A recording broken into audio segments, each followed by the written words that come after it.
नमस्कार दोस्तों, स्वागत है आपका अपने डेली अपडेट्स यूट्यूब चैनल पर। जैसा कि आप सभी को पता है कि हम सभी लोग बीएड सेकंड सेमेस्टर का पेपर हल कर रहे थे, जिसमें हम सभी लोग जो आपका फर्स्ट पेपर है, उसमें जो फर्स्ट चैप्टर है क्या है, विद्यालय प्रबंधन एवं नेतृत्व, उसका फर्स्ट जो यूनिट है इंट्रोडक्शन है, परिचय है, जिसमें हम लोग लॉन्ग आंसर कर रहे थे, दीर्घ उत्तरीय प्रश्न हम लोग कर रहे थे, जिसपे 2 क्वेश्चन हम लोगों ने कर लिया था। अब आप लोगों को आज जो है इस वीडियो में 3 क्वेश्चन लॉन्ग आंसर दिए जाएंगे, तो जल्दी से जल्दी टाइम न बर्बाद करते हुए आप लोगों का क्वेश्चन आंसर हल किया जाए। बस आप लोग एक बात याद रखिए कि इस लॉन्ग आंसर में आप लोग शॉर्ट आंसर भी देख सकते हैं कि किस प्रकार अगर आप लोग समझ लेते हैं, क्योंकि चैप्टर एक है, उसका वर्ड आप अगर आप लोग समझ लेंगे तो आंसर बड़े आराम से आप लोग लिख सकते हैं 3 से 4 पेज का। तो बढ़ते हैं अपने क्वेश्चन आंसर की तरफ। इससे पहले अगर आप लोगों ने चैनल को लाइक शेयर सब्सक्राइब नहीं किया है तो जल्दी से लाइक शेयर सब्सक्राइब करिए। और मैं आपसे वादा करता हूँ कि जो सब्जेक्ट मैं आपको पढ़ाऊँगा वो याद रखिए कि इस उसकी बुक आप लोग मत लीजिएगा। और रही बात पेपर के समय में, जब आप लोगों का अप्रैल लास्ट में पेपर आप लोगों का शुरू हो जाएगा, कभी भी अगर शुरू होता है तो मैं आप लोगों को जो ऑब्जेक्टिव के क्वेश्चन हैं वो एक मास्टर वीडियो बना के सभी पेपर के 5 के 5 पेपर के ऑब्जेक्टिव बनाकर आप लोगों को उपलब्ध करा दूंगा। तो अभी आप लोग आराम से पढ़ते रहिए और चैनल को लाइक शेयर सब्सक्राइब करिए, जिससे कि चैनल को ग्रोथ मिले और मैं भी मन से आप लोगों के लिए वीडियो बना सकूं। तो बढ़ते हैं अगले क्वेश्चन आंसर की तरफ। बात करते हैं क्वेश्चन नंबर 3 की। शैक्षिक प्रशासन के कार्यों एवं प्रकारों की विवेचना कीजिए। एवं अथवा उसी से संबंधित क्वेश्चन है, वही क्वेश्चन है, शैक्षिक प्रशासन के प्रकारों की संक्षिप्त व्याख्या कीजिए। आप किस प्रकार के शैक्षिक प्रशासन को उत्तर प्रदेश में विद्यालयों के संचालन हेतु सबसे अधिक उपयुक्त समझते हैं? तो यहाँ पर आप लोग सही बताइएगा कि कितने विद्यार्थी जो हैं जिन्होंने ये वीडियो देखा है, क्या वो शैक्षिक प्रशासन के कार्यों को अगर कह दिया जाए लिखने के लिए तो क्या वो 2-3 पेज लिख नहीं सकते हैं कि शैक्षिक प्रशासन के कार्य क्या-क्या होंगे? अगर जिन्होंने ये वीडियो देखा होगा वो आराम से ये क्वेश्चन लिख देंगे कि शैक्षिक प्रशासन में शैक्षिक प्रशासन का कार्य क्या-क्या होता है। हाँ, प्रकारों की विवेचना मैं यहाँ पे करूँगा, लेकिन शैक्षिक प्रशासन के कार्यों की विवेचना भी करूँगा। लेकिन अगर ना पढ़ाया जाए आपको, तब भी आप इस पे 2-3 पेज लिखने में इतना सक्षम होने चाहिए, जैसे कि मैंने पिछले वीडियो में मैंने आप लोगों को अच्छे से तरीके से बता दिया था। तो यहाँ पे देखते हैं आंसर क्या होगा। तो आप लोग कमेंट ज़रूर करिएगा कि कितने विद्यार्थी बिना इसको पढ़े लिख सकते हैं कि शैक्षिक प्रशासन के वास्तविक कार्य क्या-क्या हो सकते हैं। कुछ भी आप लोग लिखिएगा, लेकिन कमेंट में ज़रूर बताइएगा। तो आंसर देखते हैं कि शैक्षिक प्रशासन के कार्य। तो यहाँ पर पहला क्या कार्य क्या है? शिक्षा की उत्तम व्यवस्था करना।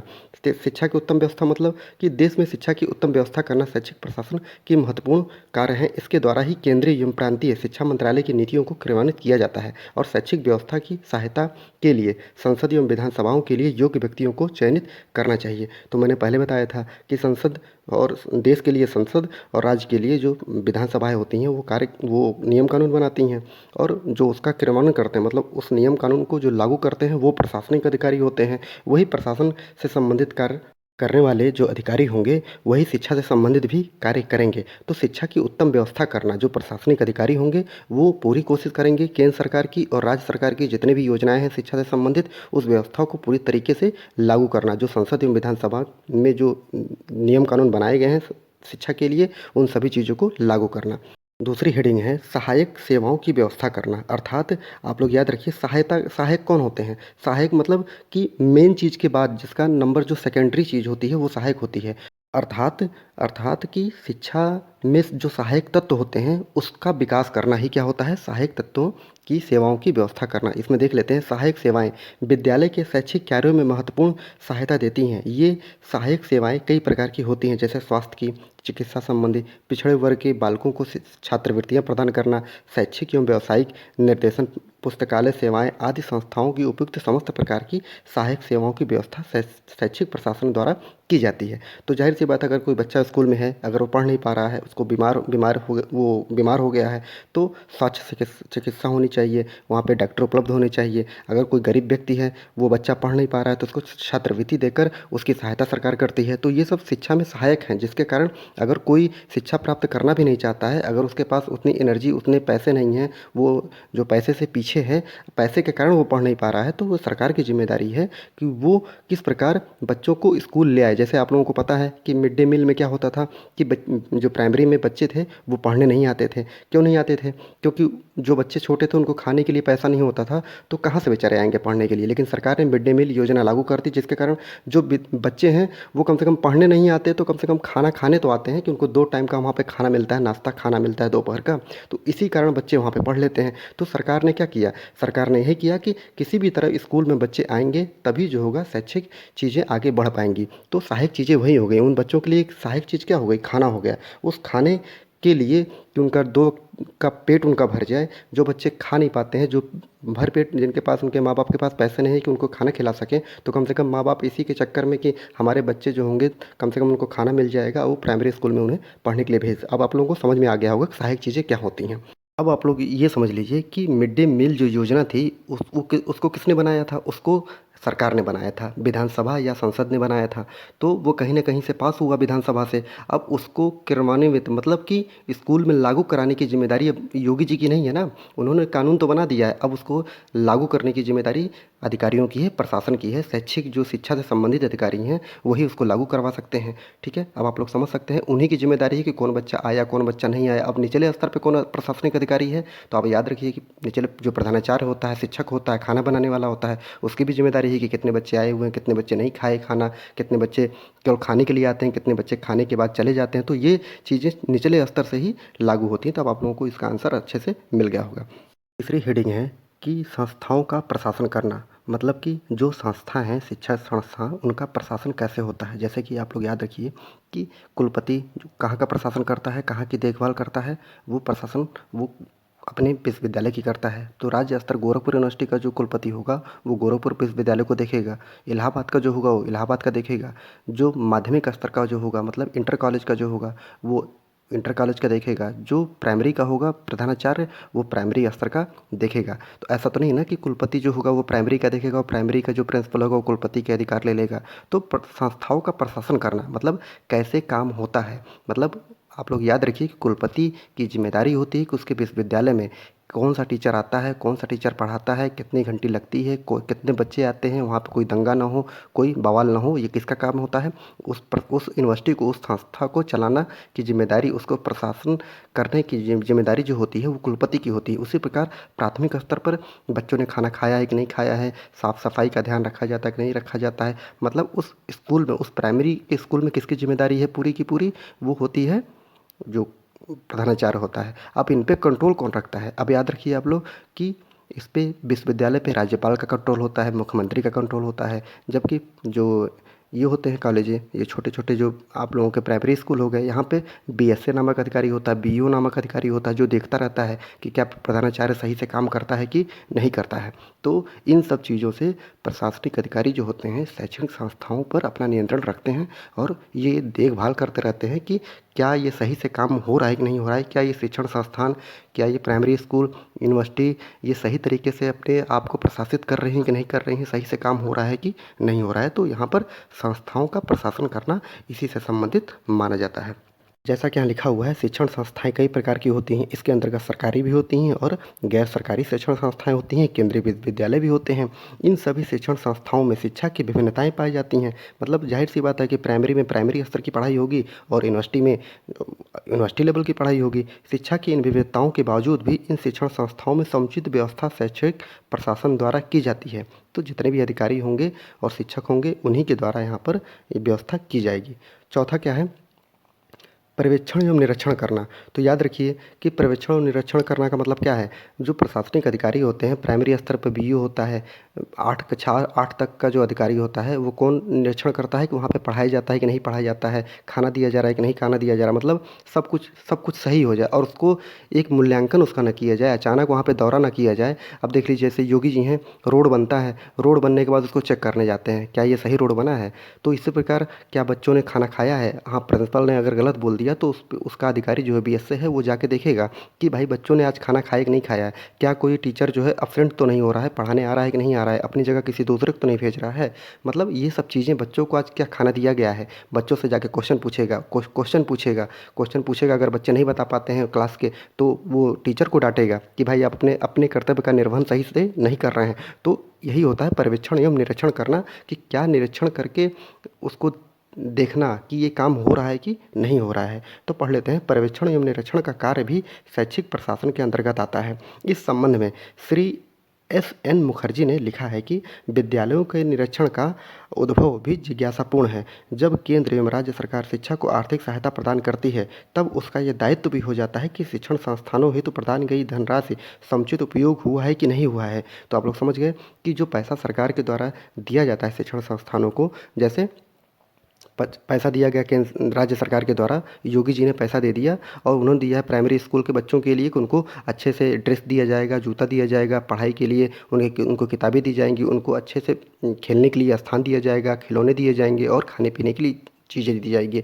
अगर बीएसए जो है अधिकारी जो है वो देखने जाता है, चेक करने जाता है कि क्या जो हमने पैसा अलॉट किया था प्राइमरी स्तर पे, क्या वो मिला है कि नहीं मिला है, तो स्कूल पे जाएगा, पता करेगा, देखेगा और बच्चों से पूछेगा। अगर बच्चे कहते हैं नहीं, तो जाहिर सी बात है इसमें भ्रष्टाचार हुआ है, तो ये चीज़ देखने वाली होती है, उसका भी मूल्यांकन होता है। तो यही सब चीज़ें होती हैं कि जो सरकार ने कहा है क्या उसका मूल्यांकन हुआ है कि पैसा सही से अच्छे से हर जगह इस्तेमाल हुआ है कि नहीं हुआ है। इसी को क्या कहते हैं, पर्यवेक्षण या निरीक्षण करना।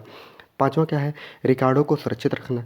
तो शैक्षिक प्रशासन का कार्य विद्यालयों को, विद्यालय स्तर पे विद्यालयों का कितने लड़के पास हुए हैं, कौन अनुपस्थित हुआ है, कितना पैसा आया है, कितना पैसा किस में गया है, ये सब लिखना पड़ता है। ऐसा नहीं काम चलता है, हर चीज़ लिखनी पड़ती है, कौन अब्सेंट है, कौन कितने दिन की छुट्टी लेके जाता है।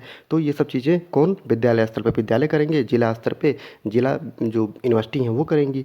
तो आप लोग ये देखिए, शैक्षिक प्रशासन का कार्य विद्यालयों, जिला विद्यालयों निरीक्षकों एवं उप निरीक्षकों के कार्यालयों में शिक्षकों एवं विद्यालयों से संबंधित विभिन्न रिकॉर्डों को सुरक्षित रखा जाता है। यह सुरक्षा कई प्रकार से हो सकती है, जैसे कि वित्तीय रिकॉर्ड हो गया। तो वित्तीय रिकॉर्ड मतलब पैसा जो आया है, क्या अलॉट हुआ है सब जगह कॉलेजों में और स्कूलों में, क्या उन सब चीज़ों के लिए जो जो अलॉट किया गया था वो है, तो ये रिकॉर्ड रखा जाएगा। क्या मंगवाया गया, लहसुन धनिया जो बच्चों के लिए जो खाना, दाल चावल, जो ड्रेस हो गया, जूते हो गए, ये सब बच्चों को दिया गया कि नहीं दिया गया। जैसे आप लोगों ने स्कॉलरशिप भरा होगा, तो क्या स्कॉलरशिप कितने बच्चों को दिया गया है, तो ये सब चीज़ें कित में आती हैं, वित्तीय रिकॉर्ड में आती हैं। व्यक्तियों के रिकॉर्ड रखना, सुरक्षित रखना, कितने व्यक्ति यहाँ पर पढ़ने आए हुए हैं, कितने बच्चे एब्सेंट हैं, कितने टीचर आते हैं, कितने टीचर छुट्टी पे, तो ये व्यक्तियों के रिकॉर्ड हैं। परीक्षा रिकॉर्ड की सुरक्षा, जो आप लोग पेपर देते हैं, आप लोगों की जो कॉपियाँ होती हैं वो उसको सुरक्षित रखा जाता है पेपर होने के बाद भी। और अनुदान संबंधी रिकॉर्ड की सुरक्षा, अनुदान मतलब जो सहायता अनुदान दी जाती है। जैसे मान लीजिए कि सरकार ने क्या किया, सरकार के अलावा कुछ बड़े धनपति लोग हैं, जो करोड़पति अरबपति लोग हैं, वो कुछ विश्वविद्यालय को अनुदान देते हैं, पैसा देते हैं कि हमारी तरफ से ये विद्यार्थियों के लिए, ये स्कूल के लिए ये व्यवस्था की जाए। तो क्या उस अनुदान का, उस पैसे का सही तरीके से उपयोग हुआ है कि नहीं हुआ है।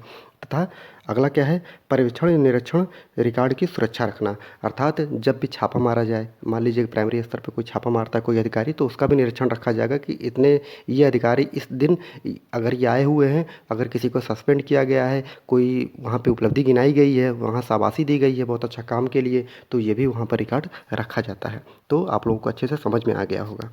अगला पॉइंट देखते हैं कि नियंत्रण एवं मूल्यांकन करना। सीयर्स, मैंने बताया था सीयर्स नाम आप लोगों ने पहली बार नहीं सुना है, इसके पिछले वीडियो में मैंने सीयर्स के बारे में बताया था। सीयर्स के अनुसार नियंत्रण एवं मूल्यांकन शैक्षिक प्रशासन का महत्वपूर्ण कार्य है। किसी भी संस्था या संगठन में कार्यरत व्यक्तियों की अच्छाई बुराई, उनकी कार्यक्षमता का मापन नियंत्रण की प्रक्रिया द्वारा ही किया जाता है। मूल्यांकन के उपरांत ही व्यक्तियों को निर्देशन प्रदान किया जाता है। इसके अतिरिक्त कोई भी व्यक्ति किस सीमा तक अधिकारों का प्रयोग करेगा, इसका निर्धारण नियंत्रण की प्रक्रिया के अभाव में संभव नहीं है। अर्थात जो सीयर्स महोदय ने कहा है कि सीयर्स के अनुसार कोई भी जब तक संबंधित व्यक्तियों, वस्तुओं एवं लक्ष्यों का सही प्रकार नियंत्रण न कर ले, तब तक वह किसी प्रकार के संदर्भों में निर्देशन नहीं दे सकता है। तो यहाँ पर सीधा सा बात है कि नियंत्रण करना मतलब प्रधानाचार्य की कितनी पावर दिया गया है, वो उससे आगे उसका यूज नहीं कर सकता है। टीचर है, उसको कितनी पावर दी गई है कि उससे ज़्यादा उसका यूज नहीं करेगा। कुलपति के बारे में कह दिया गया है, तो सबको सबके अधिकार बता दिए गए हैं, उससे बाहर कोई नहीं जाएगा। अगर बीएसए है, वो अगर छापा मारता है तो ये नहीं कि वो चांटा मार दे। अगर प्रिंसिपल कोई गलत काम कर देता है तो इसका ये मतलब नहीं कि वो प्रिंसिपल को चांटा मार देगा, नहीं, ये नहीं कर सकता, क्योंकि वो उसके अधिकार क्षेत्र में नहीं आता है। तो ये भी इम्पॉर्टेंट है कि सभी को उनकी जो पावर है उस पावर को याद दिलाया जाए कि आप लोगों का यही पावर है, आप लोग ये कर सकते हैं, इससे आगे नहीं कर सकते हैं। तो उस पर नियंत्रण जब होगा तभी सही तरीके से काम होगा। पता चले कि अगर नियंत्रण नहीं है तो प्रधानाचार्य जो है वो शिक्षक बन गया है और शिक्षक प्रधानाचार्य की तरह व्यवहार करता है, ठीक है। विद्यार्थी जो है वही प्रधानाचार्य बन के बैठे हुए, वहीं जो पढ़ने गए हुए हैं वहीं गुंडागर्दी वहाँ पे करना शुरू कर दिए हैं। तो सबको अपनी अपनी जगह बतानी है और उनका मूल्यांकन तभी हो पाएगा सही तरीके से। याद रखिए आप लोग, नियंत्रण करना पड़ेगा सबके ऊपर। तो ये सीयर्स महोदय का ये कथन जो है ये भी आप लोग याद रखिएगा, क्योंकि ये ऑब्जेक्टिव में पूछ सकता है। सातवां क्या है, शैक्षिक योजनाओं को बनाना एवं क्रियान्वित करना। तो शैक्षिक योजनाओं को बनाना, ये भी कोई बड़ी बात तो है नहीं। आप लोग समझ गए होंगे, किसी भी राष्ट्र के राष्ट्रीय एवं शैक्षिक विकास में शैक्षिक योजना आधार रूप में कार्य करती है। इसलिए शैक्षिक योजना बनाते समय संगठन में कार्यरत समस्त कर्मचारियों का सहयोग लेना परम आवश्यक है और शैक्षिक प्रशासन द्वारा शैक्षिक योजनाओं का निर्माण एवं उनका क्रियान्वयन जो होता है वो जैसा कि महत्वपूर्ण कार्य संपन्न किया जाता है। तो योजनाएं बनाना, जैसे कि बच्चों को क्या किया जाए कि बच्चे का शारीरिक विकास भी हो, मानसिक विकास भी हो। जैसे आप लोगों ने पढ़ा होगा तो अंताक्षरी होता होगा, एक पीरियड में जो होता था वो खेलने के लिए एक पीरियड हो जाता, लास्ट पीरियड जो होता था। तो अगर आप लोगों ने पढ़ा होगा एनसीसी होता है। तो ये सब चीज़ें कैसे होती, ये सब किस लिए होती हैं? बच्चों के शारीरिक एवं मानसिक विकास के लिए होती हैं, कि बच्चा स्कूल में आए तो बोर ना हो, और उनकी पढ़ाई के लिए ये सब चीज़ें की जाती हैं। अगला देखते हैं, हेडिंग क्या है? हेडिंग है कि शैक्षिक वित्तीय व्यवस्था करना। तो शैक्षिक वित्तीय व्यवस्था में शैक्षिक प्रशासन ही वित्तीय मामलों में धनराशि को स्वीकृत अथवा अस्वीकृत करते हैं। अनुदानों एवं कार्यों हेतु विद्यालयों को दी जाने वाली धनराशि भी प्रशासन ही स्वीकृत करते हैं। जैसे कि आप लोगों के लिए जो मतलब गोरखपुर यूनिवर्सिटी में जितने भी पैसे आएंगे, चाहे वो सांसद के हों या विधायक के हों या कुलपति के हों या कुलपति से संबंधित विश्वविद्यालय में कोई भी कार्य करने हो, जब तक डीएम का सिग्नेचर नहीं होगा, जब तक वो सांसद को पैसा नहीं मिलेगा, विधायक को पैसा नहीं जाएगा कोई किसी भी कार्य करने के लिए। तो यहाँ पे ऑर्डर किसने दे दिया? सीधे सरकार ने किसके अकाउंट में भेजा? किसके नियंत्रण में? डीएम के नियंत्रण में। अब वो धीरे धीरे नीचे पैसा पहुँचता जाता है, लास्ट में प्रधानाचार्य के पास पहुँच जाएगा, कुलपति के पास पहुँच जाएगा, और वहाँ पर जो प्राइमरी में टीचर है उसके पास, शिक्षक के पास वो पैसा पहुँच जाता है। तो ये शैक्षिक व्यवस्था की गई है यहाँ पे, वित्तीय व्यवस्था, कि सभी के पास पैसा पहुँचने के बाद उसका कार्य सही तरीके से होता है कि नहीं होता है, ये भी जिम्मेदारी किसकी है? प्रशासनिक अधिकारियों की है। एक बात ज़रूर आप लोग याद रखिए कि मैं बार बार बोलता हूँ कि ये सेमेस्टर वाइज अगर पेपर आपका हो रहा है तो ये आपकी जिम्मेदारी है कि अधिक से अधिक नंबर लाना। अगर आप लोग सेमेस्टर में नंबर नहीं ला पाते हैं अच्छे से, तो आप लोगों के बाद में पछतावा होगा कि आप लोग एक नंबर भी अगर कम हो गया ना सिलेक्शन से टीचर बनने में, तो आप लोग जीवन भर रोएंगे। तो याद रखिए कि अभी आप लोग मेहनत कर लीजिए बीएड में अच्छे अंक लाने के लिए। तो अगर अच्छे से पढ़ते हैं आप लोग, मेरी वीडियो देख लेते हैं, तो जो मैं 2-3 पेपर पढ़ाऊँगा, जहाँ तक मैं पढ़ा पाऊँगा, अगर उसमें आप अच्छे से पढ़ते हैं तो अच्छे से नंबर लाएंगे आप लोग। बस मैं बताऊँगा आप लोगों को, आप लोग मेरे साथ चलते रहिए। बस याद रखिए कि आप लोगों को अधिक से अधिक नंबर लाना है और कहीं अभी ध्यान नहीं देना है, क्योंकि आप लोगों का अप्रैल लास्ट या मई फर्स्ट वीक में आप लोगों का पेपर स्टार्ट हो जाएगा। और मैं कैसा आप लोगों को समझा पा रहा हूँ कि नहीं समझा पा रहा हूँ, क्योंकि मैं सामने तो हूँ नहीं आपके, मैं केवल वॉइस मेरी आप लोग सुन रहे हैं। तो अगर मैं आप लोगों को अच्छे से समझा रहा हूँ तो प्लीज़ आप लोग कमेंट में ज़रूर बताइएगा। जिसको अगर आप लोग बताएंगे, जैसा आप लोग बोलेंगे वैसा ही मैं करूँगा। अगर मैं अच्छा पढ़ाता हूँ तो प्लीज़ आप लोग नीचे लिखिएगा, और नहीं अच्छा पढ़ाता हूँ, आप लोगों को समझ में नहीं आता है तो वो भी लिखिएगा। बस मुझे पता होना चाहिए कि अगर मैं जो पढ़ा रहा हूँ कि आप लोगों को समझ में आता है कि नहीं आता है। अगला हेडिंग देखते हैं, परीक्षाओं की व्यवस्था करना। परीक्षाओं के प्रमाण पत्रों का उपाधियों की समुचित व्यवस्था करना ही शैक्षिक प्रशासन का कार्य होता है। उत्तर प्रदेश में माध्यमिक शिक्षा परिषद द्वारा लगभग 10 लाख शिक्षार्थियों की परीक्षाएं हेतु व्यवस्था की जाती है। इसके अतिरिक्त कुछ राज्यों में विभागीय परीक्षाएं भी आयोजित की जाती हैं, जिसका प्रशासन शैक्षिक प्रशासन द्वारा किया जाता है। जिसका प्रशासन शिक्षा के विभिन्न स्तरों पर परीक्षाओं की व्यवस्था करना ही शैक्षिक प्रशासन का कार्य होता है। तो जो आप लोगों के डिग्री कॉलेज में, जो स्कूलों में ये सभी परीक्षाएं होती हैं, वहाँ पे उपाधियाँ, जैसे डॉक्टर की उपाधियाँ दी जाती हैं, जो डॉक्टर अपने आगे लिखते हैं, आप लोगों का inter, high school, BA, BCom, BEd, ये सब की उपाधियाँ जो आप लोगों को दी जाती हैं, आप लोगों को मार्कशीट दी जाती है, डिग्री दी जाती है, वो किसका काम होता है? वो अधिकारियों का तो काम होता है, जो वहाँ पे क्लर्क होते हैं, जो शिक्षक होते हैं, कापी चेक करते हैं, फिर पेपर बनाते हैं, आप लोगों का रिजल्ट तैयार करके आप लोगों को देते हैं। तो ये सब चीज़ें किसका? ये सभी प्रशासनिक काम होते हैं। अगला क्या है? 10 नंबर, कर्मचारियों का प्रबंधन करना। कर्मचारियों का प्रबंधन मतलब क्या? कि स्कूल कॉलेज में, डिग्री कॉलेज में, विश्वविद्यालय में जितने भी प्रशासनिक अधिकारी हैं या कर्मचारी हैं, क्लर्क हैं, टीचर हैं, प्रिंसिपल, मतलब जो भी हैं, वहाँ पर उनका प्रबंधन करना, उनकी नियुक्ति करनी, परीक्षा करना। कर्मचारियों को चलाने हेतु किसी एक नहीं बल्कि अनेक व्यक्तियों की आवश्यकता होती है। इसका प्रबंधन करना शैक्षिक प्रशासन का महत्वपूर्ण कार्य होता है। इसके अतिरिक्त संगठन तथा संस्थाओं में कार्यरत व्यक्तियों के विभिन्न कार्यों का संपादन भी शैक्षिक प्रशासन द्वारा ही किया जाता है। जैसे कर्मचारियों को नियुक्ति करना, उनका प्रमोशन करना, सेवा नियमों का निर्धारण करना, योग्य कर्मचारियों को पुरस्कार प्रदान करना, अभिप्रेरित करना कि आप लोग बहुत अच्छे पढ़ाते हैं। जैसे कि कोई टीचर बहुत अच्छा पढ़ाता है तो उसको पुरस्कार करके सम्मानित किया जाता है कि वास्तविकता है ये है कि बहुत अच्छा आप पढ़ाते हैं, तो वो टीचर और मोटिवेट होगा और अच्छे तरीके से पढ़ाएगा। तो इसी प्रकार आप लोग अगर मुझे मोटिवेट करना चाहते हैं तो कमेंट करिए, लाइक करिए, शेयर करिए। तो आप लोग समझ सकते हैं कि ये बहुत ज़रूरी होता है किसी को प्रोत्साहित करना, किसी को पुरस्कार देना। अगर मैं इतनी मेहनत करके आप लोगों के लिए वीडियो बनाता हूँ तो आपकी भी जिम्मेदारी है कि आप लोग भी मेरे लिए कुछ करें। तो आप लोग क्या कर सकते हैं, बस कुछ नहीं कर सकते, सब्सक्राइब करिए, लाइक करिए, शेयर करिए, लोगों को बताइए। और पेंशन की व्यवस्था करना इत्यादि चीज़ें जो होती हैं कर्मचारियों के प्रबंधन में आता है। अब अच्छे तरीके से आप लोगों को ये पता हो गया होगा। तो अब अगले टॉपिक पे जाते हैं, क्या शैक्षिक प्रशासन के प्रकार। जैसे कि उस क्वेश्चन में जो ये क्वेश्चन है उसमें एक में क्या लिखा था कि शैक्षिक प्रशासन के कार्य एवं प्रकारों की विवेचना करना। तो कार्य तो मैंने बता दिया और कार्य ये आप लोग भी अगर दिमाग लगाते तो कर लेते। अब हमें क्या पढ़ना है, शैक्षिक प्रशासन के प्रकार पढ़ना है, तो हम उसको अच्छे तरीके से देख लेते हैं। अब देखते हैं कि शैक्षिक प्रशासन के प्रकार क्या हैं। तो शैक्षिक प्रशासन के प्रकार निम्नलिखित हैं। नंबर 1 क्या है, सर्वाधिकार युक्त शैक्षिक प्रशासन। तो इसमें आप लोग समझ लीजिए मोटा मोटी कि सर्वाधिकार मतलब कि इसमें राज्य को, इसमें जो देश है उसको इतनी पावर होती है कि वो सिर्फ देश के बारे में सोचता है कि देश का विकास कैसे होगा। ठीक है, अब उसमें देश के विकास में अगर किसी के अधिकार आते हैं, बच्चे के अधिकार या बूढ़े माता पिता के या नागरिक के, मतलब कुछ भी हो, कुछ भी हो जाए, बस देश का विकास होना चाहिए, ये इम्पोर्टेंट हो जाता है यहाँ पर। ठीक है, और समाज के सभी लोग, जैसे समाजवाद की स्थापना करना, ये जो सिस्टम होता है ये आज वर्तमान में कुछ कुछ हमें रसिया में और चीन में देखने को मिलता है कि वहाँ पे ज़्यादा ना अमीर आपको देखने को मिलेगा, ना ज़्यादा ही गरीब देखने को मिलेगा। मतलब एक ऐसा प्लेटफॉर्म का निर्माण किया जाता है जहाँ पर सभी को शिक्षा का अधिकार प्राप्त हो, और वो अधिकार कैसा हो जो देश के विकास में योगदान दे सके। सर्वाधिकार युक्त शैक्षिक प्रशासन से तात्पर्य एक ऐसे प्रशासन से है जिसमें राज्य या देश को सर्वाधिकार प्राप्त होते हैं। राज्य देश के भले के लिए जो भी काम करता है या शैक्षिक नियमों का निर्माण करे या पाठ्यक्रमों का निर्धारित करता है, उसमें वह पूर्ण रूप से देश को सबसे ऊंचा स्थान देता है, जिसमें नागरिक व्यक्ति या बालक के अधिकार सीमित या गौण होते हैं, अर्थात उनके अधिकार ज़्यादा नहीं हो पाते हैं।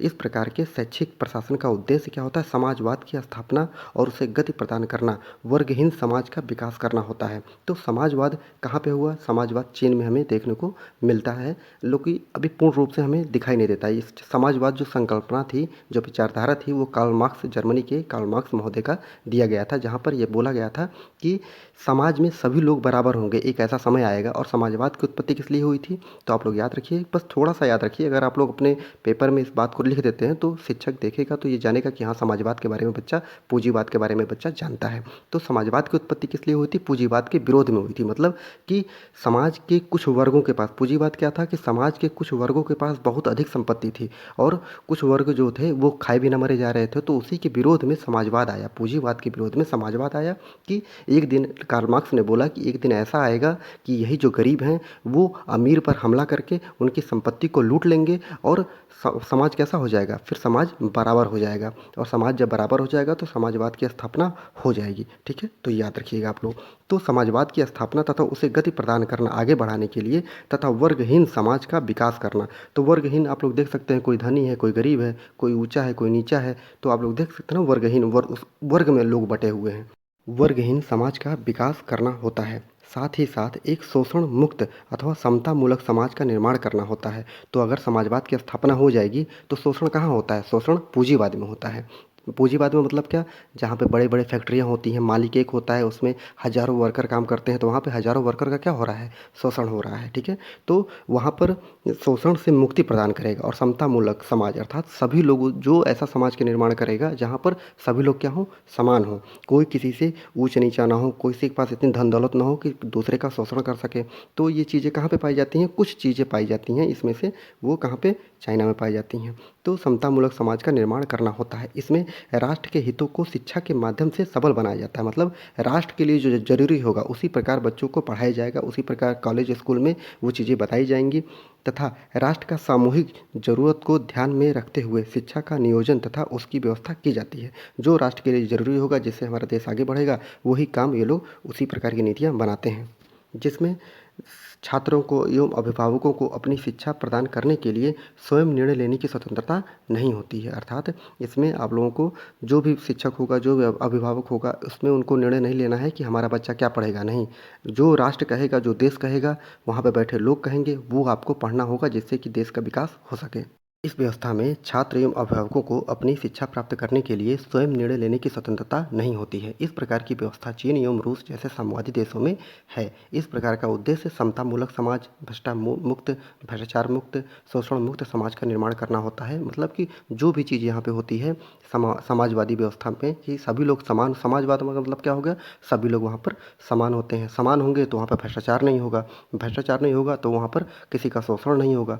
ठीक है, तो इन सब की स्थापना करने के लिए ही राज्य जो होता है वो ये सब काम करता है, और वहाँ पर अधिक स्वतंत्रता लोगों को नहीं दी जाती है। उतना ही स्वतंत्रता होती है वहाँ पर कि लोग जी खा सकें और अपने मनपसंद की चीज़ें कर सकें, लेकिन ऐसी कोई स्वतंत्रता नहीं होती है कि आप उस देश, जैसे आज चाइना में क्या है, आप वहाँ के जो शी जिनपिंग हैं, वहाँ के लोग शी जिनपिंग को गाली नहीं दे सकते, ना उनकी आलोचना कर सकते हैं। आलोचना करेंगे तो वो जेल में चले जाएंगे। लेकिन भारत लोकतांत्रिक देश है, यहाँ पर मोदी जी को, योगी जी को कुछ भी कोई कह सकता है, यहाँ पर कुछ नहीं होगा। लेकिन वहाँ पर ऐसा नहीं किया जा सकता, क्यों? क्योंकि वहाँ पर समाजवाद अर्थात साम्यवादी देश उसे कहा जाता है, और वहाँ पर समतामूलक या भ्रष्टाचार, आप लोग देखे होंगे कि वहाँ पर अरबपति भी कोई होगा तो उसको फांसी पर लटका दिया जाता है। कोई अधिकारी हो या क्या नाम है, कोई विधायक हो या कोई सांसद हो, तो चीन में आप लोगों ने देखा होगा कि उसे फांसी पर लटका दिया गया है। तो वहाँ पे इसलिए क्योंकि वहाँ पे सभी लोगों को समान समझा जाता है।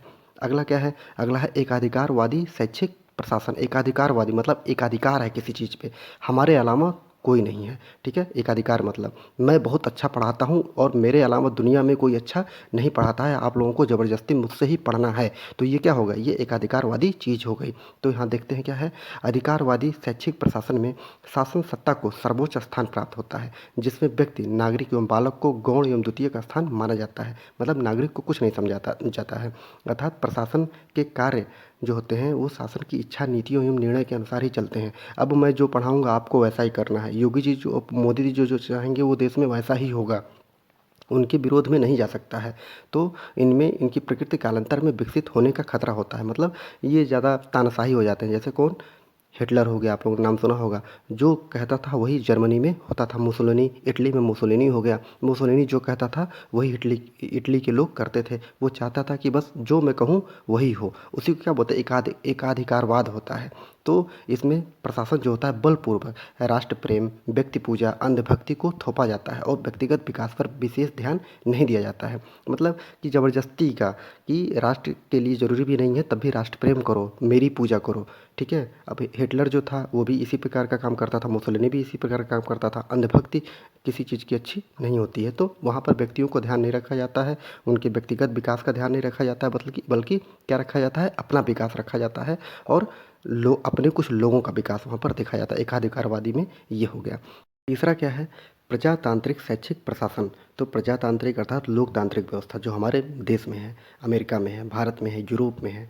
तो प्रजातांत्रिक शैक्षिक प्रशासन में हम देख लेते हैं क्या क्या है। इस प्रकार के प्रशासन में राष्ट्रीय एवं व्यक्ति या बालक के दोनों के विकास को महत्व दिया जाता है। मतलब राष्ट्र को भी महत्व दिया जाता है और यहाँ के लोगों को, नागरिकों को भी महत्व दिया जाता है। इनके ऐसा राज्य ऐसा काम करता है कि बालक जो है अपनी मनपसंद चीज़ों को पढ़ सकता है, अभिभावक जो चाहते हैं वो बच्चों से करवा सकते हैं, और ऐसा भी होगा कि वो बच्चा जो है अपने व्यक्तित्व का विकास तो करे ही, लेकिन साथ में कुछ ऐसी क्रियाएं भी करें जिससे कि देश का भी साथ साथ में विकास हो सके। तो लोकतांत्रिक देशों में इस प्रकार के शैक्षिक प्रशासन को महत्व दी जाती है, और प्रजातांत्रिक शैक्षिक प्रशासन का उद्देश्य व्यक्ति की धर्मनिरपेक्षता, मतलब कि व्यक्ति जो होगा वो किसी धर्म आदि को नहीं मानेगा व्यक्तिगत स्तर पर मानेगा। समाजवाद, उसमें मूल्य स्थापित हो, सभी लोग वहाँ पे समान हो, ये भी देखा जाएगा। परंपरावादी मतलब जो हमारी प्राचीन परंपराएं हैं उनको भी साथ लेकर चलेगा। सभी लोग जो होंगे उनको स्वतंत्रता प्राप्त होगी। विश्व बंधुत्व अर्थात विश्व के लोगों को वो अपना एक व्यक्ति मानेगा, मतलब कि विश्व के लोगों को अपना परिवार समझेगा, और सद्भाव, परस्पर प्रेम आदि के गुणों के विकास पर जोर देता है। तथा यह सभी व्यक्तियों, बालकों, नागरिकों को उनकी क्षमता, योग्यता एवं रुचि अनुसार जो वो चाहते हैं अनुसार विकास करने के अवसर भी प्रदान करता है। जैसे कि आप बीएड कर रहे हैं, आपको बीएड अच्छा लगता है, लेकिन आप चाइना में होते तो आप वही काम नहीं कर पाते, क्योंकि जो सरकार चाहती है आपसे वही करवाती वहाँ पर। तो यहाँ पर लोकतांत्रिक देशों में जो व्यक्ति चाहते हैं, जो माता पिता चाहते हैं, वही सिलेबस लेके वही आप कर सकते हैं। यहाँ के नागरिक जो चाहते हैं वो कर सकते हैं। इसी कारण यह एक आदर्श शैक्षिक प्रशासन माना जाता है। ये सबसे अच्छा शैक्षिक प्रशासन माना जाता है लोकतांत्रिक। इसमें व्यक्ति, समाज, नागरिक, देश को संतुलित, मतलब सभी को संतुलित, न देश ज़्यादा न देश को कोई दिक्कत हो, न यहाँ के जो लोग हैं, यहाँ के विद्यार्थी हैं, यहाँ के नागरिक हैं, वो भी न उनके व्यक्तित्व का विकास हो सके, ऐसा नहीं होता है। बल्कि देश भी आगे जाता है और यहाँ के नागरिक भी अच्छे, उनका व्यक्तित्व का विकास भी अच्छे तरीके से हो पाता है। संतुलित विकास, दोनों को संतुलित करके आगे बढ़ा जाता है। तो दोनों एक दूसरे के लिए कार्य करते हैं। ठीक है, राज्य व्यक्ति के लिए करता है और व्यक्ति जो यहाँ के नागरिक हैं वो काम कर, जब पढ़ लिख लेंगे अच्छे से तो वो देश को आगे बढ़ाने का काम करेंगे, जीडीपी में अपना योगदान देंगे। ठीक है, व्यक्तियों से देश का और देश एवं समाज द्वारा व्यक्तियों का विकास किया जाता है। तो इस प्रकार शैक्षिक प्रशासन के प्रकारों का अध्ययन करने के पश्चात यह स्पष्ट रूप से कहा जा सकता है कि उत्तर प्रदेश के विद्यालयों के लिए प्रजातांत्रिक, अर्थात तीसरा जो है आप लोगों को प्रजातांत्रिक शैक्षिक प्रशासन सबसे अधिक उपयुक्त है, क्योंकि इसका उद्देश्य व्यक्ति की धर्मनिरपेक्षता, समाजवाद, मूल्य, आदर्श, परंपरा, स्वतंत्रता, विश्व बंधुत्व, सद्भावना, प्रेम आदि गुणों के विकास पर जोर देना है और यह सभी बालकों की उनकी क्षमता, योग्यता एवं रुचि के अनुसार विकास करने के अवसर प्रदान करता है। तो आप लोग अच्छे से समझ गए होंगे कि उत्तर प्रदेश के लिए सीधी सी बात है, अगर आपको कोई दबाएगा, आपको कहेगा यहाँ मत जाओ वहाँ मत जाओ, तो आपको बुरा लगेगा। तो ऐसे ही लोकतांत्रिक व्यवस्था है भारत में, उत्तर प्रदेश में भी, कि जो मन चाहे आप जिस सब्जेक्ट से चाहते हैं, जो खेल खेलना चाहते हैं, जहाँ जहाँ घूमना चाहते हैं, जो जिसको कुछ बोलना चाहते हैं, अपने मर्यादा में रहते हुए आप बोल सकते हैं। तो यह आपका क्वेश्चन जो है यहाँ पर समाप्त होता है। अब अगले क्वेश्चन की ओर हम लोग बढ़ते हैं। क्वेश्चन देखते हैं कि शैक्षिक प्रशासन के प्रमुख सिद्धांतों की विवेचना कीजिए।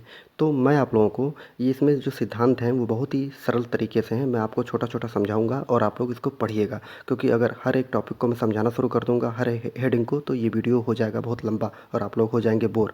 तो इसलिए मैं आप लोगों को बताऊँगा जहाँ जहाँ मुझे समझाना होगा। तो शिक्षा प्रशासन के प्रमुख सिद्धांत हैं। शिक्षा प्रशासन के प्रमुख सिद्धांत निम्नलिखित हैं। तो नंबर 1 क्या है? समानता का सिद्धांत। तो समानता के सिद्धांत को मैंने अच्छे तरीके से बताया है कि समानता का मतलब कोई न बड़ा है न कोई छोटा है, समाज में सभी लोग बराबर हैं। पद बड़े ही हो, लेकिन पद जो हैं वो भले ही बड़े हों, लेकिन आप लोग ये याद रखिए कि कोई किसी को मार नहीं सकता, कोई किसी को गाली नहीं दे सकता, सभी लोग समान हैं, सभी लोग मेहनत करके पैसा कमाते हैं।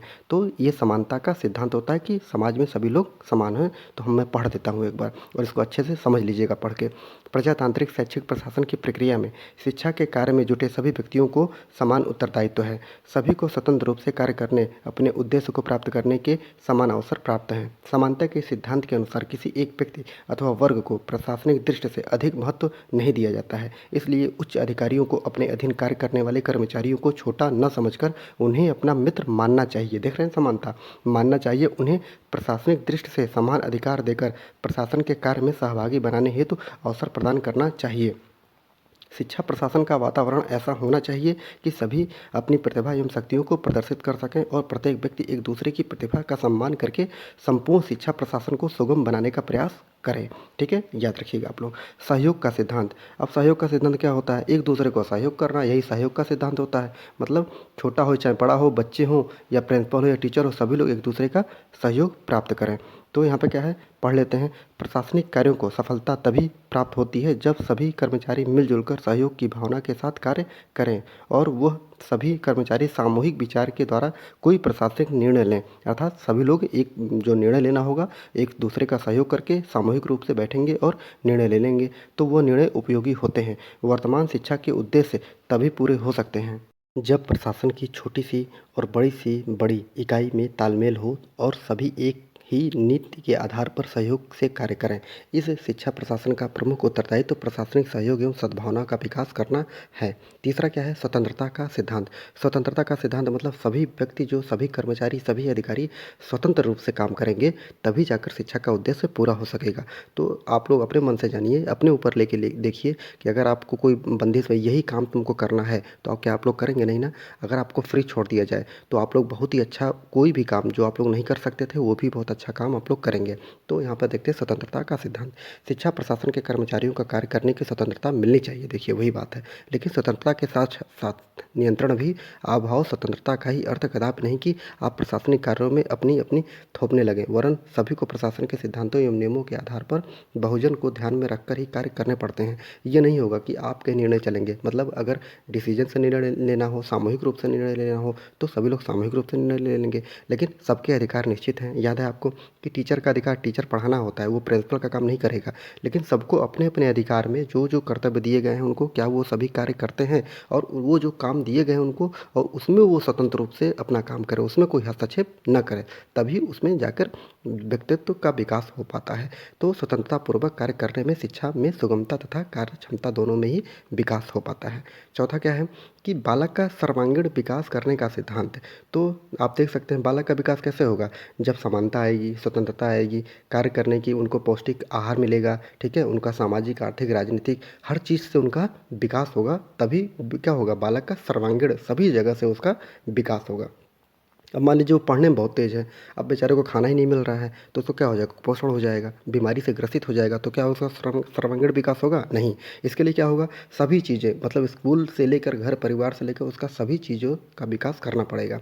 तो शिक्षा प्रशासन प्रमुख लक्ष्य शिक्षा के माध्यम से बालक के व्यक्तित्व का सर्वांगीण विकास करना होता है। इसलिए शिक्षा प्रशासन को शिक्षा की ऐसी व्यवस्था करनी चाहिए जिससे बालक का मानसिक, शारीरिक, सामाजिक, आध्यात्मिक, नैतिक एवं संवेगात्मक आदि का सभी प्रकार का समुचित विकास हो सके, तथा बालक को स्वाभाविक प्रवृत्तियों, शक्तियों एवं क्षमताओं, योग्यताओं, आवश्यकताओं को ध्यान में रखकर ही शिक्षा प्रशासनिक जो है का शिक्षा नीति, पाठ्यक्रम, सहभागिता क्रियाओं तथा शिक्षा के स्तर का निर्धारण करना चाहिए। वर्तमान अब मान लीजिए कोई क्लास 5 का बालक है, आपने उसको हाई स्कूल का पढ़ाने लगे तो क्या मतलब है, उसका विकास थोड़ा ना वो उसके ऊपर से गुजर जाएगा। वर्तमान समय में बालक ही शिक्षा का केंद्र है, और प्राचार्य और शिक्षकों को भी बालक को शिक्षा का केंद्र मानकर ही विभिन्न शिक्षण विधियों एवं शिक्षा उपकरणों का चयन करना चाहिए, तभी वे अपने लक्ष्य को प्राप्त करने में सफल हो सकते हैं। हेडिंग 5 है स्वास्थ्य, योग्यता एवं चरित्र का आधारित सिद्धांत। तो ये भी महत्वपूर्ण है कि स्वास्थ्य, योग्यता एवं चरित्र का आधारित सिद्धांत ये आप लोगों को आराम से स्वास्थ्य एवं योग्य प्रशासनिक शिक्षा जगत में कठिन से कठिन समस्याओं का भी 1 मिनट में निपटारा देते हैं। और यदि शिक्षा प्रशासनिक योग्य नहीं होगा तो वह दूसरों के हाथ की कठपुतली बनकर रह जाएगा, शिक्षा जगत के लिए अभिशाप बन जाएगा। शिक्षा जगत में व्यापक भ्रष्टाचार, अनियमितताओं एवं पक्षपातपूर्वक जो वातावरण है उसको समाप्त करने के लिए हमें योग्य एवं चरित्रवान प्रशासकों की आवश्यकता होती है, क्योंकि इसके लिए अच्छी से अच्छी शिक्षा नीति एवं कार्यक्रम सफल नहीं हो सकता है। तो आप लोग याद रखिए कि अगर वो स्वस्थ नहीं होगा, बीमार होगा, ठीक है, और अगर उसका चरित्र ही खराब होगा तो शिक्षा में वो क्या विकास करेगा। तो स्वस्थ होना चाहिए, योग्यता होनी चाहिए उसके पास, और दूसरा उसका चरित्र जो हो वो बहुत अच्छा हो। अगर चरित्र अच्छा नहीं होगा, अगर मान लीजिए वो कहीं गलत काम में पकड़ जाता है तो उसका सीनियर उसे दबाएगा, उसका जूनियर उसे दबा देगा, कहेगा मैं पोल खोल दूंगा आपकी, भैया पोल खुलवाने के चक्कर में वो सही से काम नहीं कर पाएगा। तो चरित्र का निर्माण भी महत्वपूर्ण हो जाता है। छठा देखते हैं कि प्रचलित दार्शनिक विचारधारा का अनुकरण करने का सिद्धांत। तो प्रचलित दार्शनिक विचारधारा, तो आपको पता है कि प्राचीन काल से आज तक कितनी विचारधारा आईं और कितनी विचारधाराएं चली गईं। तो समय के अनुसार हर समय हर समाज जो होता है वो बदलता रहता है, और जब समाज बदलता है तो वहाँ की नीतियाँ, वहाँ की भाषाएं, वहाँ के लोग, हर चीज़ बदलती रहती है। तो उसका प्रभाव जो होता है वो वातावरण का प्रभाव हो चाहे समाज का प्रभाव हो, हर जगह का प्रभाव जो होता है व्यक्ति पर पड़ता है। तो ये सीधे बोल रहा है कि प्रचलित दार्शनिक विचारधारा का अनुकरण भी, जो उस समय प्रचलित दार्शनिक विचारधारा हो उसी हिसाब से ही आगे बढ़ना चाहिए, उसी हिसाब से जो विद्यालयों में चाहे वो प्राथमिक हो या वो कुलपति या विश्वविद्यालय हो, वहाँ पर उसी विचारधारा के अनुसार ही अनुसरण करना चाहिए। तो प्रत्येक देश की दार्शनिक विचारधारा समय, काल एवं परिस्थितियों के अनुसार परिवर्तित होती रहती है। शिक्षा का विकास करने, शिक्षा के निर्धारित उद्देश्यों को प्राप्त करने, उनकी समस्याओं के निराकरण हेतु दार्शनिक विचारों का सहारा लेना चाहिए। यदि शिक्षा के प्रशासन को भी दार्शनिक विचारधारा के अनुसार ढाल दिया जाए तो शिक्षा के संपूर्ण प्रक्रिया से अधिकाधिक लाभ प्राप्त किया जा सकता है। और सातवां क्या है, समाज का विकास करने का सिद्धांत। समाज का विकास करने का सिद्धांत इसमें देख लेते हैं कि शिक्षा प्रशासन का प्रमुख कार्य समाज का विकास करना है, क्योंकि यदि बालक समाज के लिए है तो समाज के लिए होता है। इसलिए हमें शिक्षा के माध्यम से देश की भावी नागरिकता में कौशलता उत्पन्न करने पर बल प्रदान करना चाहिए, और शिक्षा प्रशासन को शिक्षा योजना में उत्पादन प्रक्रियाओं को सम्मिलित करना चाहिए। इससे हमारी भावी पीढ़ी सामाजिक एवं आर्थिक रूप से क्या होगा, दृष्टि से आत्मनिर्भर बन सकेगी और समाज को संपन्न एवं समुदाय बनाकर हम प्रत्येक बालक को भावी जीवन के लिए तैयार कर सकेंगे। मतलब समाज में योगदान देते रहना चाहिए, ऐसा विकास करना चाहिए कि समाज के द्वारा बच्चे का और बच्चे के द्वारा समाज का विकास निरंतर होता रहे। अगला क्या है, 8वां क्या है, कार्यों की अनावश्यक आवृत्ति को रोकने का सिद्धांत। मतलब कार्यों की अनावृत्ति रोकने का सिद्धांत है। इसमें यह है कि जो शक्ति हो उसका दुरुपयोग ना हो, ठीक है, इतना दुरुपयोग ना हो जाए कि शिक्षा व्यवस्था ही खराब हो जाए। धन जो पैसा है, पता लगे कि जो बच्चों के लिए पैसा आया था उसमें भ्रष्टाचार हो गया, उसको खा पी लिया गया लेकिन बच्चों तक नहीं पहुंचाया गया।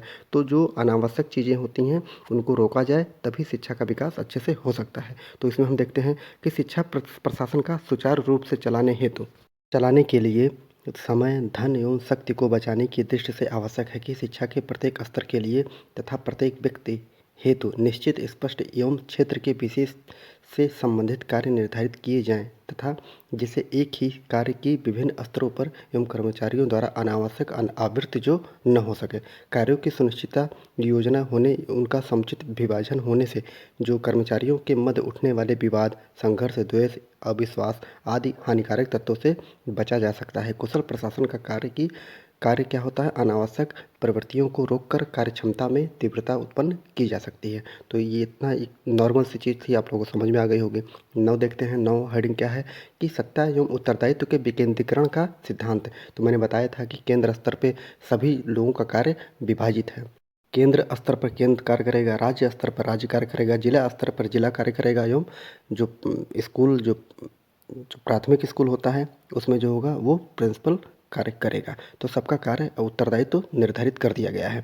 तो यहाँ देख लेते हैं, शिक्षा प्रशासन की सफलता के लिए आवश्यक है प्रशासनिक शक्तियों को सभी संबंधित व्यक्तियों एवं स्तरों पर विकेंद्रित कर दिया जाए। मतलब जो एक लोगों के पास शक्ति न रहे, सभी शक्ति जो थोड़ा थोड़ा करके सभी को स्तर पर दे दिया जाए, अलग अलग स्तर पर सभी को प्रदान कर दिया जाए। शिक्षा जगत में तो कर्मचारी जिस कार्य में लगे हों उन्हें उससे संबंधित विभिन्न प्रकार के उत्तरदायित्व शक्तियाँ सौंप दी जानी चाहिए और शक्तियों के अभाव में उत्तरदायित्व को सौंपने का अर्थ है संपूर्ण कार्य को शिथिलता प्रदान करना है। अतः हमें विकेंद्रीकरण के सिद्धांत के अनुसार न केवल उत्तरदायित्व वरना सत्ता की विभाजन उचित रूप से करना चाहिए, जिससे संपूर्ण प्रशासन में व्यापक अस्पष्टता, मंदता, उदासीनता को समाप्त कर जो प्रशासनिक प्रक्रिया में स्पष्टता, तीव्रता एवं रोचकता उत्पन्न की जा सके। जिसका जो काम है वो काम करना चाहिए और उससे अधिक काम भी नहीं देना चाहिए। तो जिसका जो काम है अगर वो अच्छे तरीके से करता है तो जो शिक्षा का उद्देश्य है वो भी आराम से पूरा हो सकता है। हेडिंग नंबर 13, व्यावसायिक प्रगति करने का सिद्धांत। शिक्षा प्रशासन को शिक्षक को व्यावसायिक प्रगति कर सकने के अवसर प्रदान करते रहना चाहिए। जिस प्रशासन में ऐसे अवसर ज़्यादा पाए जाते हैं वहाँ पर कर्मचारियों की क्षमता में भी अधिक वृद्धि होने की समानता बनी रहती है और व्यावसायिक प्रगति के अवसर प्रेरणा के रूप में कार्य करते हैं। इसलिए कर्मचारियों में कौशलता एवं व्यवसाय में उन्नति एक सीमा तक आवश्यक होती है। तो इस प्रकार आप लोग समझ सकते हैं कि ये क्वेश्चन आप लोगों का पूरा हो चुका है और इसी प्रकार से स्पष्ट होता है कि शिक्षा प्रशासन के उपर्युक्त सिद्धांत अति महत्वपूर्ण हैं और इनकी उपेक्षा करके कोई भी शिक्षा प्रशासन एक प्रजातांत्रिक देश में सफल प्रशासन के रूप में कार्य नहीं कर सकता है। तो आप लोग याद रखिए कि यही सब पॉइंट हैं जो आप लोग आराम से लिख सकते हैं और ये बहुत ही नॉर्मल पॉइंट हैं। आप लोग अगर एक बार पढ़ लेंगे तो याद हो जाएगा। अब हम लोग बढ़ते हैं अपने तीसरे क्वेश्चन की तरफ। अगली हेडिंग है नंबर 10, मूल्यों के सापेक्ष महत्वपूर्ण निर्णय आधारित होने का सिद्धांत। अर्थात मूल्यों के सापेक्ष जो जरूरी हो उसी से संबंधित निर्णय लिया जाएगा, तभी जो है शिक्षा व्यवस्था सुचारू रूप से आगे बढ़ेगी। पता लगे कि हमें खाना 1 सेब और हमें 2 सेब मिल गया, हमने 2 सेब खा लिया और पेट हमारा दर्द करने लगा, तो ऐसा नहीं होना चाहिए। मतलब कि जितनी आवश्यकता हो उतने ही निर्णय, उसी प्रकार के निर्णय लिए जाने चाहिए। तो देखते हैं, किसी भी प्रशासक को शिक्षा संबंधी सभी महत्वपूर्ण निर्णय, कार्यों एवं सिद्धांत, योजनाओं एवं समस्याओं पर विचार करने के सापेक्ष महत्व के आधार पर ही काम करना चाहिए और जिन बातों से शिक्षा जगत को अधिकाधिक या शीघ्र लाभ हो सके, होने की संभावना हो, तो या जो अधिक व्यक्तियों के हित में हो, वो उस पर पहले विचार करना कुशल प्रशासक का लक्षण होता है। मतलब ऐसे चीज़ पर, पॉइंट पर विचार करिए जो अधिक से अधिक लोगों तक पहुंच सके। अर्थात शिक्षा व्यवस्था की अगर बात की जाए तो शिक्षा व्यवस्था में ऐसे चीज़ों पर विचार करना चाहिए जो अधिक से अधिक तक विद्यार्थियों तक पहुंच सके और विद्यार्थी उससे क्या प्राप्त कर सके, शिक्षा प्राप्त कर सके। 11 नंबर क्या है हेडिंग? अनुकूलन का सिद्धांत। अनुकूलन का सिद्धांत मतलब आप लोग जान सकते हैं कि सामंजस्य, एक दूसरे के सामंजस्य बैठाना। मतलब ये नहीं कि अब मान लीजिए कि पहले के जो टीचर हैं, अब उनको कंप्यूटर पर बैठा दिया जाए तो वो बैठ नहीं सकते अभी, तो ऐसा नहीं होगा। अगर वो बैठ नहीं सकते तो उनको नौकरी से निकाल दिया जाएगा। अनुकूलन मतलब जो भी नई चीज़ें आती हैं उनको अडॉप्ट करना, उनके बारे में जानना, उनसे सीखना। तो आप लोग देख लीजिए कि इस सिद्धांत के अनुसार शिक्षा प्रशासक को वर्तमान परिस्थितियों एवं आवश्यकताओं के मध्य सामंजस्य स्थापित करने का प्रयास करना चाहिए। मतलब कि आप भले ही पुराने हैं, भले ही उस चीज़ को नहीं जानते हैं। जैसे आप लोग मोबाइल जानना, पहले जब मोबाइल नहीं आई थी तो क्या मोबाइल चलाना जानते थे? नहीं जानते थे, लेकिन आपने कोशिश की, मोबाइल आप लोग जान पाए। मैं पहले वीडियो नहीं बनाता था, तो क्या मैं अब वीडियो बना रहा हूँ? हाँ, मेरे अंदर इच्छा थी कि मैं वीडियो बनाऊँगा, तो अब मैं वीडियो बनाना शुरू कर दिया हूँ। तो आप लोग याद रखिए कि सामंजस्य बैठाना बहुत ज़रूरी है। विभिन्न तथ्यों, सिद्धांतों एवं परिस्थितियों के से अनुकूलन स्थापित करने के लिए प्रशासन में स्थायित्व, लचीलापन एवं सक्रियता के गुण भी आवश्यक होते हैं। तो समझ में आया आप लोगों के? तो जो भी कोई दिक्कत होगी आप लोग कमेंट करके ज़रूर बताइएगा। 12 के नंबर क्या है कि समाज से संबंध बनाए रखने का सिद्धांत। तो इसमें देख लेते हैं कि शिक्षा प्रशासन का एक लक्ष्य शिक्षा के द्वारा समाज की प्रगति करना है। ठीक है, जनता तभी शिक्षा के महत्व को समझ सकेगी जब उसे हम विभिन्न शैक्षिक गतिविधियों से अवगत कराएंगे और जनता के सहयोग के द्वारा प्रशासन शैक्षिक समस्याओं को निपटने में सरलतापूर्वक, मतलब ऐसी शिक्षा किस काम की है कि वो अगर कुछ प्रॉब्लम में लड़का है, अगर आप कोई प्रॉब्लम में हो और वो शिक्षा का उस प्रॉब्लम को हल नहीं कर पा रही है, आप प्रॉब्लम को हल नहीं कर पा रहे हैं, तो ऐसी शिक्षा किस बात की है? अगर आप ऐसी शिक्षा प्राप्त करके क्या बोलेंगे कि जब आप किसी को गाली दे देंगे, किसी को मार देंगे, किसी से ऊंची आवाज़ में बात कर लेंगे, अपने माँ बाप की इज्जत नहीं करेंगे, तो ऐसी शिक्षा से कोई मतलब नहीं है। शिक्षा वहीं काम आती है, शिक्षा कि आप समाज के लोगों की इज्जत करेंगे, समाज में रहेंगे, एक सभ्य नागरिक बनकर, सामाजिक प्राणी बनकर आप समाज में रहेंगे, वही शिक्षा काम आती है। तो यहाँ देखते हैं, जनता तभी शिक्षा के महत्व को समझेगी जब उसको दिखाई देगा। हाँ, ऐसा कि अरे आप लोग देखते होंगे कि फलाने का लड़का, मतलब उनका लड़का इसमें पढ़ता है तो उसकी इंग्लिश बहुत तेज़ है। अच्छा, तो दूसरे माता पिता क्या करते हैं, उसी स्कूल में डाल देते हैं। तो देखने के द्वारा ही प्रसार होता है। अगर आप लोग देखिए, जैसे कि अगर मैं बढ़िया पढ़ा रहा हूँ तो आप 10 लोगों को बताएंगे अरे एक चैनल है यहाँ पे अच्छा पढ़ाया जा रहा है, तो लोग तभी सुनेंगे। अगर मैं अच्छा नहीं पढ़ाऊँगा तो लोग क्यों आएंगे मेरे पास? तो कोई चीज़ अच्छी दिखती है तभी लोग वहाँ पर जाते हैं और उसमें सहयोग करते हैं अपना। तो करते रहेंगे और जनता के सहयोग के द्वारा प्रशासन शैक्षिक समस्याओं को निपटाने में सरलता से समर्थ हो सकेंगे। शैक्षिक नीतियों, योजनाओं एवं कार्यक्रम के निर्धारण में हमें जनता का सहयोग भी प्राप्त करने का प्रयास करना चाहिए। तभी हम शिक्षा प्रशासन एवं समाज के मध्य अच्छे संबंधों को स्थापित कर सकेंगे।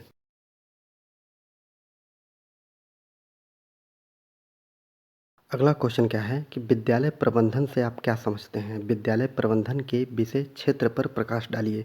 तो ये क्वेश्चन, प्रबंधन का मतलब आप समझ लीजिए।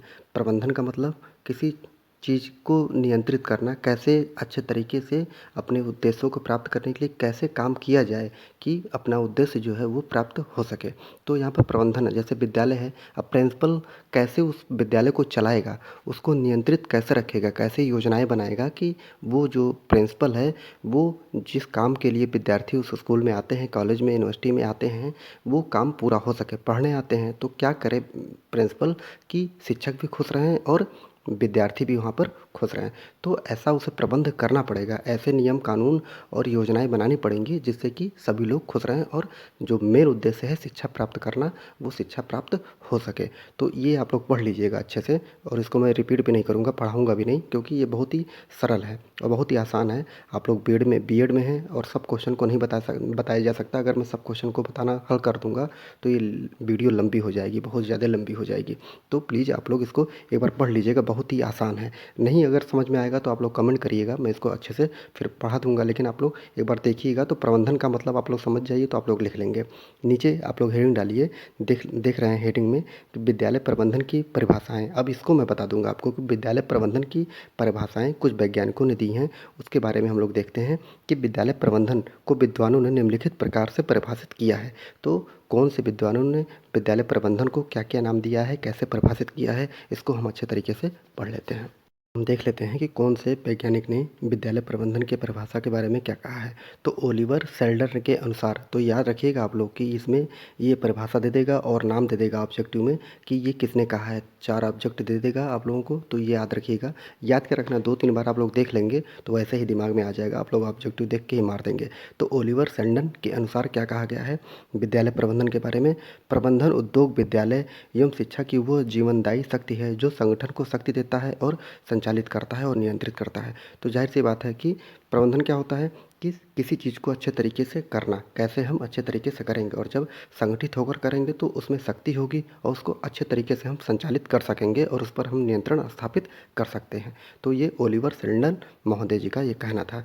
जबकि दूसरा क्या है, हेरोल्ड किजन के अनुसार क्या है, औपचारिक रूप से संगठित समूह में व्यक्तियों से मिलकर कार्य करवाने की कला ही क्या है, प्रबंधन है। अर्थात जो एक प्रिंसिपल होता है, अब प्रिंसिपल का काम क्या है कि देखना क्या टीचर अच्छे से पढ़ाई बच्चों से करवा रहा है कि नहीं करवा रहा है, बच्चे अच्छे से पढ़ रहे हैं। और अगर वो प्रिंसिपल जो है उन टीचर एवं बच्चों से कार्य करवा ले रहा है तो वही एक प्रबंधन है, वही एक कला है।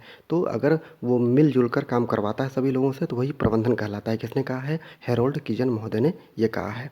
तीसरा देख लेते हैं, पीटरसन एवं प्लोमैन के अनुसार क्या है प्रबंधन। प्रबंधन से आशय उस तकनीक से है जिसके द्वारा एक विशेष मानवीय समूह के उद्देश्यों का निर्धारण, स्पष्टीकरण एवं क्रियान्वयन किया जाता है। व्यक्तियों से काम लेकर विशिष्ट उद्देश्य प्राप्त किए जाते हैं। तो वही चीज़, मतलब प्रबंधन को लेकर एक ही चीज़ है कि किसी काम को अच्छे तरीके से करवाना या करना। ठीक है, तो यही प्रबंधन मेन परिभाषा यही है। लेकिन लोग इधर से पकड़ेंगे उधर से पकड़ेंगे, कान को इधर से पकड़ो या दूसरी तरफ से पकड़ो, कान पकड़ना ही है हमको। तो यहाँ पर पीटरसन एवं प्लोमैन महोदय ने भी वही बात कही है। नेक्स्ट देखते हैं क्या है, किम्बाल एवं किम्बाल के अनुसार विस्तृत अर्थ में, अर्थात यहाँ गलत लिखा हुआ, विस्तृत अर्थ में प्रबंधन उस कला को कहते हैं जिसके द्वारा किसी उपक्रम में मनुष्यों एवं पदार्थों को नियंत्रित करने के लिए आर्थिक सिद्धांतों का प्रयोग में लाया जाता है। तो या मनुष्य हो या पदार्थ हो, उसको अपने बस में करना और अपना काम निकलवाना ही क्या होता है, आर्थिक सिद्धांतों का प्रयोग में लाना होता है। तो किम्बाल एवं किम्बाल महोदय ने आसान शब्दों में इसको परिभाषित कर दिया है। इस प्रकार विद्यालय प्रबंधन से संबंधित क्वेश्चन भी आपका समाप्त होता है। इस प्रकार आप इस वीडियो में 3 क्वेश्चन पाएंगे और जहाँ भी समझ में नहीं आएगा आप कमेंट करेंगे तो मैं दोबारा वो पढ़ा दूंगा। बस मैं इसलिए ज़्यादा टॉपिक को नहीं पढ़ाया हूँ बोल के कि हर टॉपिक को पढ़ाना जो है, अगर मैं पढ़ाने बैठूंगा तो टाइम बहुत लग जाएगा और वीडियो लंबी हो जाएगी। तो जहाँ जहाँ समझाना था मुझे, मैंने समझा दिया है। अगर आपको नहीं समझ में आएगा तो आप बताइएगा कैसा मैंने पढ़ाया आपको, ये भी कमेंट में ज़रूर लिख कर बताइएगा। अगर आप लोगों ने चैनल को लाइक शेयर सब्सक्राइब नहीं किया है तो जल्दी से लाइक शेयर सब्सक्राइब कर दीजिए। और इसी तरह से चाहे फर्स्ट ईयर हो या सेकेंड ईयर हो, मैं आपके साथ बना रहूँगा। आपसे संबंधित कोई भी खबर गोरखपुर यूनिवर्सिटी विश्वविद्यालय से अगर आती है तो आपको सबसे पहले सूचना प्रदान कर दी जाएगी। इस चैप्टर से बस आप लोगों का एक लॉन्ग क्वेश्चन बचा हुआ है और 3-4 जो है शॉर्ट क्वेश्चन बचे हुए हैं। तो अभी आप लोगों के पास टाइम है, अच्छे से पढ़ाई कर लीजिए। ज़्यादा नहीं, बस एक बार अगर वीडियो देख लेंगे तो आपके दिमाग में जो है शैक्षिक प्रबंधन, जैसे मैंने बता दिया ना प्रबंधन ऐसे होता है, तो आप लोग जाके कुछ नहीं आएगा तो कुछ तो लिख ही देंगे। बस आप लोग ध्यान दीजिएगा कि जो वहाँ पर जो वैज्ञानिक दिए गए हैं, जो शिक्षक वहाँ पे जो थिंकर दिए गए हैं, उनको कोटेशन को अच्छे से याद करके जाइएगा, क्योंकि वो ऑब्जेक्टिव में भी पूछे जा सकते हैं आपके। तो पूरा वीडियो देखने के लिए बहुत बहुत धन्यवाद।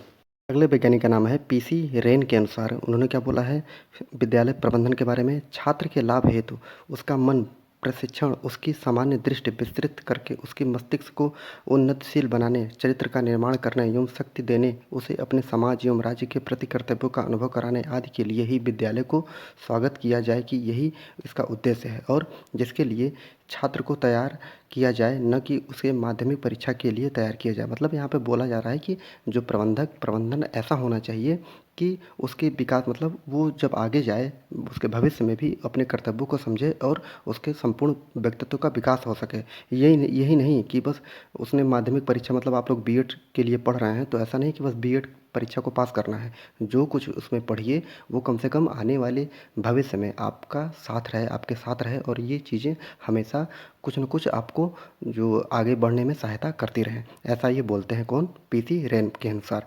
अगला देखते हैं स्टैनले वेंस के अनुसार जो प्रबंधन समान रूप से निर्णय लेने एवं मानवीय क्रियाओं पर नियंत्रण रखने की विधि है। तो वही बोला ना आपको कि निर्णय लेना और मानवीय लोगों पर, टीचर पर, विद्यार्थियों पर किसी भी विभाग में हो, उसका जो हेड होता है वो निर्णय लेगा और किस प्रकार लोगों से काम करवाएगा, यही क्या है, यही प्रबंधन कहलाता है, जिससे पूर्व में निश्चित किए गए लक्ष्यों की प्राप्ति की जा सकती है। तो इन्होंने स्टैनले वेंस महोदय ने ये कहा है।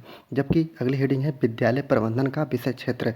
तो ये बहुत ही आसान है, विद्यालय प्रबंधन का विषय क्षेत्र क्या क्या होगा। तो इसमें निम्नलिखित क्षेत्र हैं, निम्नलिखित हैं। विद्यालय जो होगा, वित्तीय संसाधन को जुटाना होता है, उचित रूप से वितरण करना होता है, विद्यालय का संगठन तैयार करना होता है, विद्यालय के संचालन तो नियम कानून योजना तैयार करना होता है, मतलब कि वही चीज़ें बेंच डेस्क पानी शौचालय, ठीक है, अनावश्यक रूप से कुछ ना, कि उसमें कुछ ऐसा ना किया जाए जिससे विद्यार्थी जो होंगे वो पढ़ ना सकें। सुविधाओं का वहाँ पर ध्यान रखना चाहिए विद्यालय प्रबंधन के लिए, कि क्या क्या स्कूल में है, प्रमोशन कैसे देना चाहिए, ठीक है, वहाँ की जो रिकॉर्ड हैं, पेपर कैसे, नंबर कैसे प्राप्त होना चाहिए, जो वहाँ पर रिजल्ट तैयार कैसे होगा, ये प्रबंधन में आ जाता है, ठीक है। और प्रमोशन कैसे हो, ये आ जाएगा। वहाँ पे जो वित्तीय लेखानुदान होता है, विद्यालय में जो पैसा सरकार की तरफ से मिलता है वो कैसे प्रयोग में लाया जाना चाहिए, कर्मचारियों को जो है शक नहीं करना चाहिए, ठीक है, उनको नीचा नहीं दिखाना चाहिए। तभी इन सब चीज़ों को मिलाकर ही क्या होगा कि विद्यालय प्रबंधन अच्छे तरीके से हो सकेगा और शिक्षा व्यवस्था सुचारू रूप से चल सकेगी।